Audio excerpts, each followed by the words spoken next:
नमस्कार प्यारे बच्चों, स्टडी सर जी यूट्यूब चैनल में आप सभी का स्वागत है। आज हम इस वीडियो में बेटा जो केंद्रीय विद्यालय संगठन में जो अहमदाबाद रीजन में जो कक्षा 8वीं का पेपर हुआ है हिंदी विषय का, इस प्रश्न पत्र के क्या उत्तर होने चाहिए थे, इस विषय पर यहाँ पर हम लोग चर्चा करने वाले हैं। तो आइए बेटा वीडियो शुरू करते हैं। सबसे पहले बेटा देखिए, जैसे कि मैंने आपको सैंपल पेपर में पहले ही बताया था कि किस प्रकार के प्रश्न आने वाले हैं, तो वैसे ही कुछ प्रश्न यहाँ पर आए हुए हैं। सबसे पहला प्रश्न था बेटा आपका अपठित गद्यांश, जिसको पढ़ करके आपको उत्तर देना था। ध्यान से देखिए बेटा, जो आपका अपठित गद्यांश था उसमें जो आपका पहला प्रश्न था कि शिक्षा का उद्देश्य होना चाहिए, क्या होना चाहिए बेटा। तो देखिए बेटा, जब आप अपने पैराग्राफ को पढ़ोगे तो इसमें आपका उत्तर होगा कि स्वयं को जीवन के अनुकूल करना और प्रतिकूल का निवारण करना, यही जो है शिक्षा का उद्देश्य होता है। ठीक है बेटा। अगला प्रश्न बेटा, संगमरमर के टुकड़ों में शिलाकल्प की तरह भी क्या लिखोगे बेटा। तो उत्तर हो जाएगा जीवन को मनमोहक और आकर्षक बनाती है कौन, शिक्षा। ठीक है बेटा, शिक्षा क्या करती है बेटा, मनुष्य को जीवन को मनमोहक और आकर्षक बनाती है। ठीक है। अगला आपका प्रश्न था बेटा, ध्यान से देखिए, ज्ञान दान के अतिरिक्त शिक्षा का कार्य क्या है। तो बेटा इसमें आप बताओगे, इसके उत्तर में आपको क्या लिखना है बेटा, संस्कारों और सुरुचियों के अंकुरों का पोषण करना। ठीक है बेटा, उत्तर क्या लिखोगे, का नंबर। ठीक है, कि संस्कार और सुरुचि के अंकुरों का पोषण करना, ये क्या है बेटा, आपका उत्तर हो जाएगा। ठीक है। अगला आपका प्रश्न बेटा, शिक्षा मनुष्य को किन गुणों से विभूषित करती है। तो आप लिखोगे मानवीय गुणों से। कौन से गुणों को, गुणों से, मानवीय गुणों से जो है आपको क्या करती है, शिक्षा विभूषित करती है। और आखिरी हमारा प्रश्न है कि प्रस्तुत पाठ का उचित शीर्षक क्या होगा। तो बेटा इसमें शिक्षा के उद्देश्य को बताया गया है, तो आपका उत्तर हो जाएगा का। ठीक है। अगला बेटा हमारा प्रश्न है बेटा, जिसमें एक कविता आई थी, इस कविता को पढ़ करके आपको उत्तर देना था। इसमें बेटा हमारा पहला प्रश्न था कि अब हमारे आपसी रिश्ते कैसे हो गए हैं। तो बेटा इसके उत्तर में क्या लिखोगे, व्यापार की तरह केवल लाभ को महत्व दे रही है। ठीक है बेटा, हम लोग क्या करते हैं, रिश्ते को सिर्फ अपने लाभ के लिए निभा रहे हैं। ठीक है। अगला हमारा प्रश्न है, उत्पादन में बढ़त होने पर भी रिक्त स्थान बढ़ रहे हैं। तो क्या बढ़ रहे हैं बेटा, भूखे लोग बढ़ रहे हैं। ठीक है, उत्पादन में तो बढ़त हो रही है लेकिन भूखे लोग भी ज्यादा होते जा रहे हैं। ठीक है। अगला प्रश्न है बेटा, चौड़ी सड़कें, पक्की गलियां और बिजली की जगमग होने पर भी क्या कमी आई है बेटा। तो आप बताओगे दिल की दूरी आपस में क्या हो रही है, लोगों की बढ़ती जा रही है। ठीक है बेटा, तो उत्तर लिखोगे का नंबर, दिल की दूरी बढ़ती जा रही है। ठीक है बेटा, इस प्रकार जो है आपको इसका आंसर देना का नंबर का। ठीक है बेटा। अगला हमारा जो प्रश्न है बेटा चौथा, चौपालों की मीठी बातें और तीज त्योहार किस कारण से खो रहे हैं बेटा।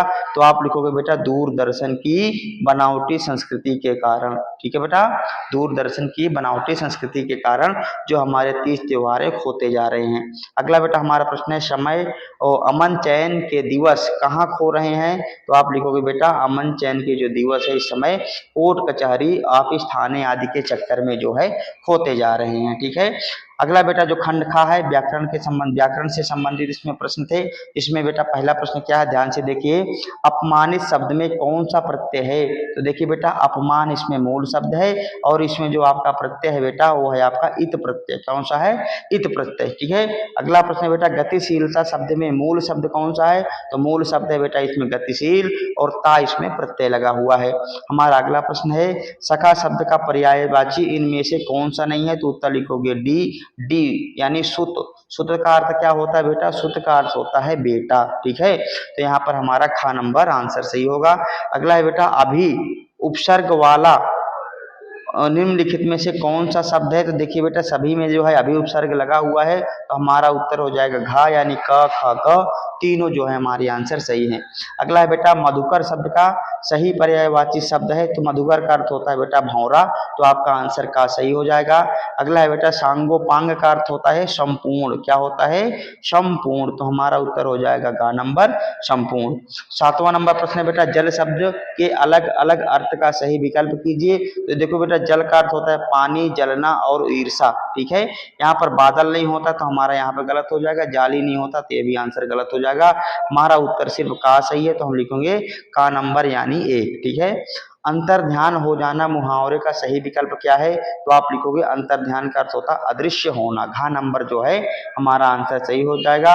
अगला हमारा प्रश्न है बेटा, धरती का पर्यायवाची कौन सा शब्द नहीं है? तो आप बताओगे रजनी नहीं है। रजनी का अर्थ होता है रात, ठीक है। बाकी तीनों अर्थ जो है पृथ्वी वाले हैं। ज्ञान शब्द का शुद्ध रूप हिंदी में कौन सा लिखा जाता है? तो आप बताओगे ख नंबर। ज्ञान हमारा कैसे लिखा जाता है? इस तरीके से, ठीक है। तो ख नंबर हमारा आंसर सही हो जाएगा। अगला देखिए खंड गा है जो है बेटा पठित अवबोधन। तो यहाँ पर पैराग्राफ आए हुए हैं, पैराग्राफ को पढ़ करके उत्तर देना है। अकबरी लोटे वाले पार्ट से पैराग्राफ है। हुमायूं को किसने पानी पिलाया था? तो आप बताओगे एक ब्राह्मण ने पानी पिलाया था। लोटे का नाम अकबरी लोटा क्यों पड़ा था? क्योंकि बेटा जो अकबर था वो लोटे से बहुत प्रेम करता था, ठीक है। लोटा जो है अकबर को बहुत प्यारा था, इस कारण उसका नाम अकबरी लोटा पड़ गया था। अगला हमारा प्रश्न है, यह लोटा शाही घराने में कब तक रहा? तो उत्तर लिखोगे बेटा, इसका लिखना है आपको 1857 तक। कब तक? 1857 तक। ये हमारा क्या हो जाएगा? उत्तर हो जाएगा, ठीक है।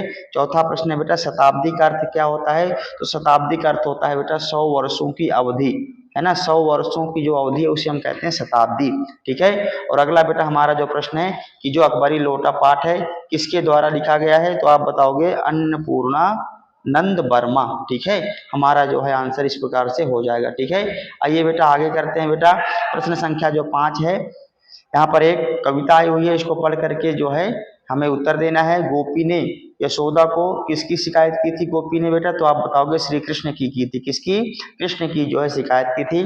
प्रस्तुत पाठ में कौन सी भाषा का प्रयोग किया है? तो आप बताओगे ब्रज भाषा का प्रयोग किया है। किवाड़ी शब्द का क्या अर्थ होता है? तो आप बताओगे दरवाजा, ठीक है। और कृष्ण किस समय गोपियों के घर से मक्खन चुराते थे? तो उत्तर लिखोगे दोपहर में। कब चुराते थे? दोपहर में। हटकी न राखी का क्या अर्थ होता है? रोक कर रखना। क्या होता है? रोक कर रखना। इस प्रकार जो है आपको क्या करना था बेटा? इन प्रश्नों के उत्तर देना था। बाकी के जो प्रश्न है आपके पाठ्य पुस्तक के प्रश्न है, आप जो है इन प्रश्नों को वहां से मिला लेना। आशा करता हूँ सारे बच्चों का पेपर बहुत अच्छे से हुआ होगा। यदि अभी तक आपने हमारे चैनल को सब्सक्राइब नहीं किया है तो कृपया हमारे चैनल को सब्सक्राइब करें। वीडियो देखने के लिए आप सबका बहुत बहुत धन्यवाद।